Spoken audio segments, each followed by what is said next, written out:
नमस्ते छात्रों। आज हम औद्योगिकरण और पर्यावरण प्रदूषण से संबंधित आगे की चर्चा कर रहे हैं और ये जो चर्चा है वो अंतिम चर्चा होगी।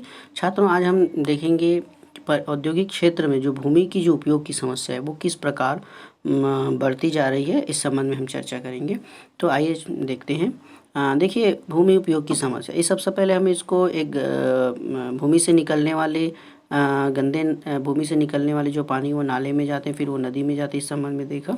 साथ ही साथ हम ये देखते हैं कि यहाँ की जो आसपास या जो एरिया होता है वो क्या होता है कि जो गंदगी के कारण, सॉरी गंदगी नहीं कहूँगा इसको, पर्यावरणीय समस्या भूमि को अनुपजाऊ बना देती है।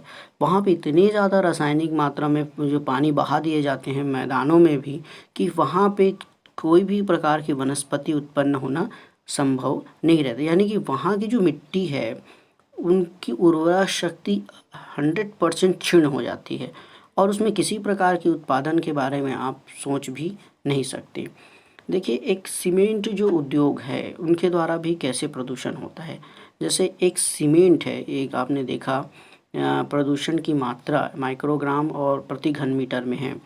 तो औद्योगिक व मिश्र उपयोग में 500 जो है यहाँ पे क्या बोलना चाहिए कि माइक्रोग्राम प्रति घन मीटर है। वहीं यहाँ पे 120 जो है सल्फर डाइऑक्साइड, नाइट्रोजन 120 ऑक्साइड और कार्बन मोनोऑक्साइड 5000।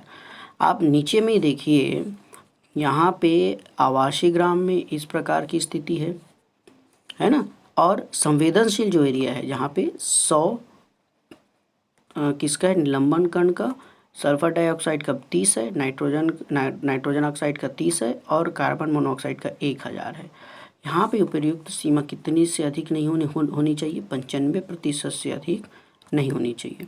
यानी कि यहाँ पे आप स्पष्ट समझ सकते हैं यहाँ की स्थिति कितनी दयनीय हो जाती है।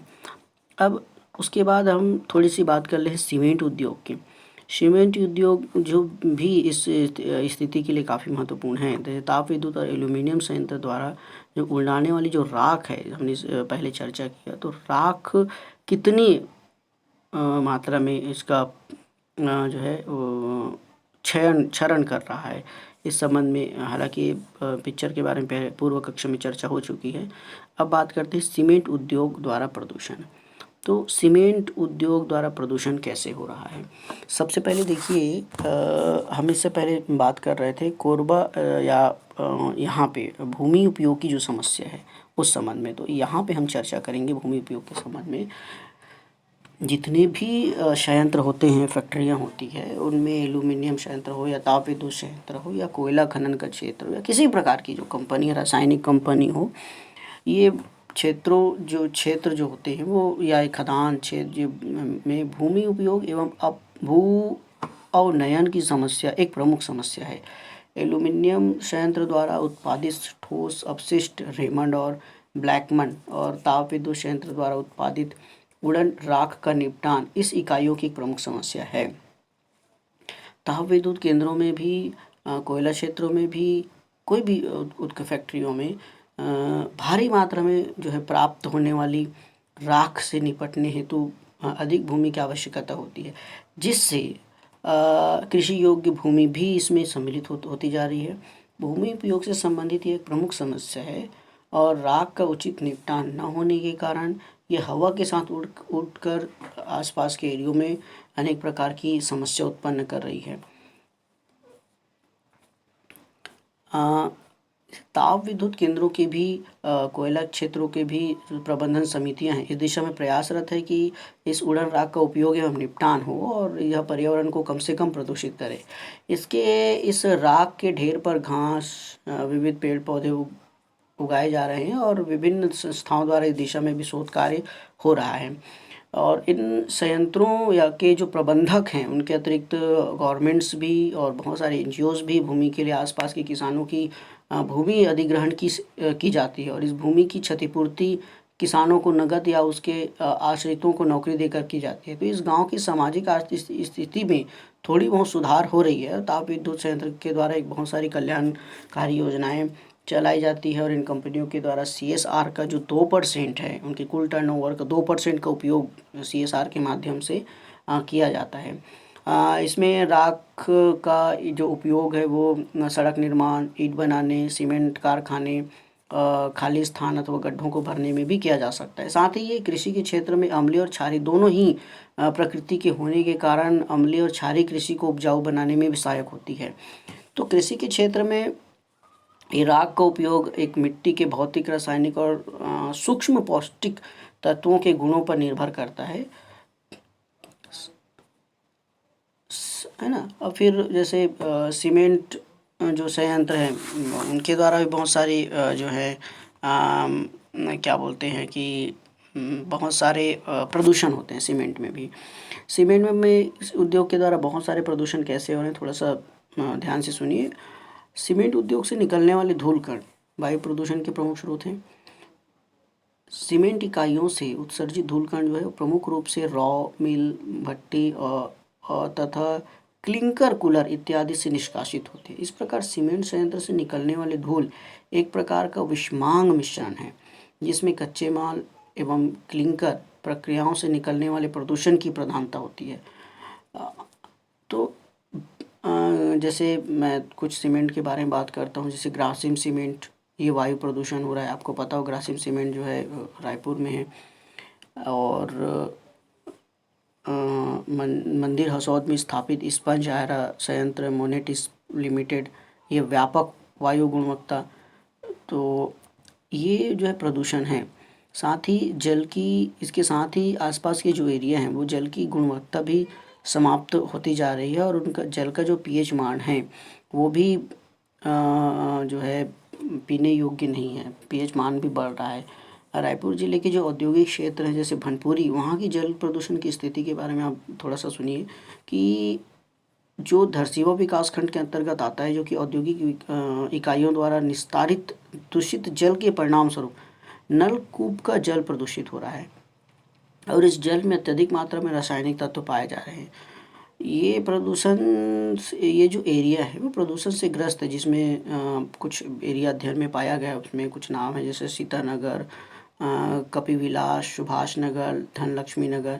ये इनके जो नलकूप हैं उनके पानी जो है पीने योग्य नहीं है और नलकूप में यह प्रदूषण जो है औद्योगिक इकाइयों द्वारा ही छोड़ा जा रहा है।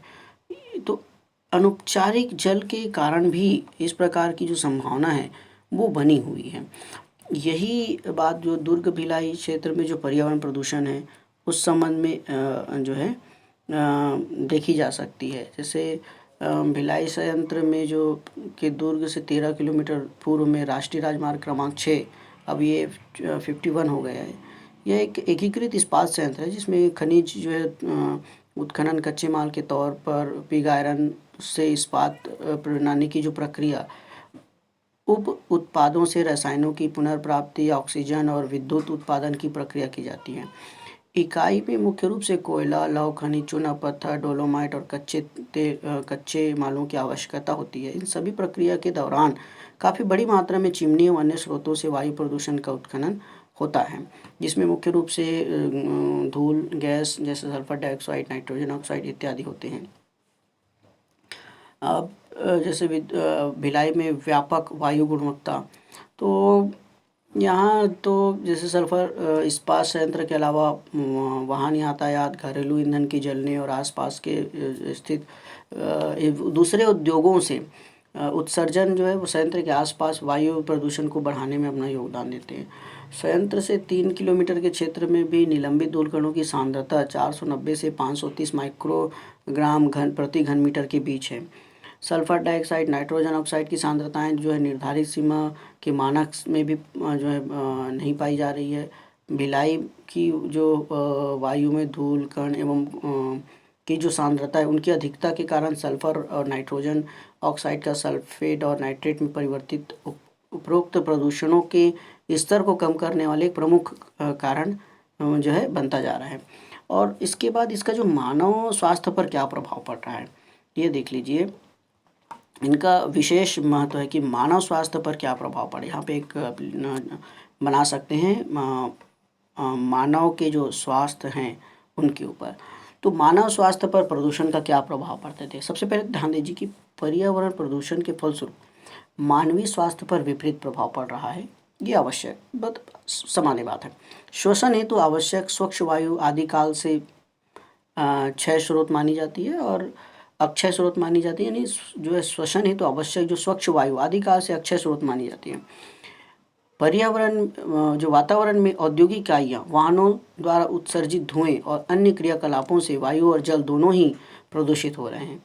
साथ में तैरते हुए धूलकण, carbon dioxide, nitrogen oxide, carbon monoxide, ये इत्यादि जो है वो वायु प्रदूषण के तत्व हैं।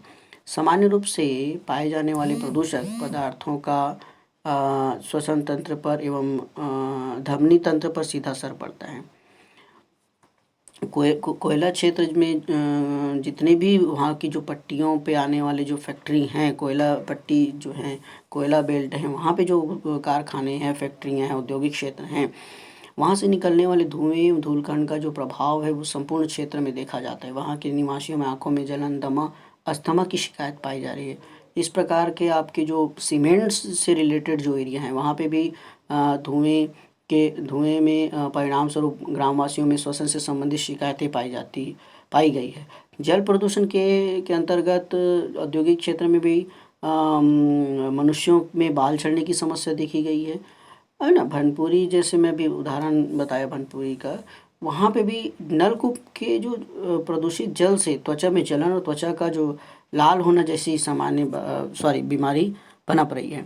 वायु प्रदूषण के परोक्ष रूप से कोई होने वाले स्वास्थ्य पर मनुष्यों के स्वास्थ्य स्तर पर प्रदूषित पर्यावरण में रहने की अवधि पर निर्भर करता है। हवा में तैरते ठोस कण, बहुत प्रकार के ऑक्साइड की सार्वत्रता जो उपलब्धता और मानवीय स्वास्थ्य पर इसके विपरीत होने के कारण उन जो है इसके जैसे 1970 के दशक में एक राष्ट्रीय वायु गुणवत्ता जो है मानक निर्धारित किए गए, किंतु इसका भी विशेष इसके ऊपर ध्यान नहीं हो रहा है। यानी आप स्पष्ट देख सकते हैं कि जो सीमेंट उद्योग है, केवल सीमेंट उद्योग ही महत्वपूर्ण कारण नहीं है लेकिन एक बहुत बड़ा कारण है, क्योंकि हमारे राज्य में भी बहुत ज़्यादा सीमेंट के उद्योग हैं।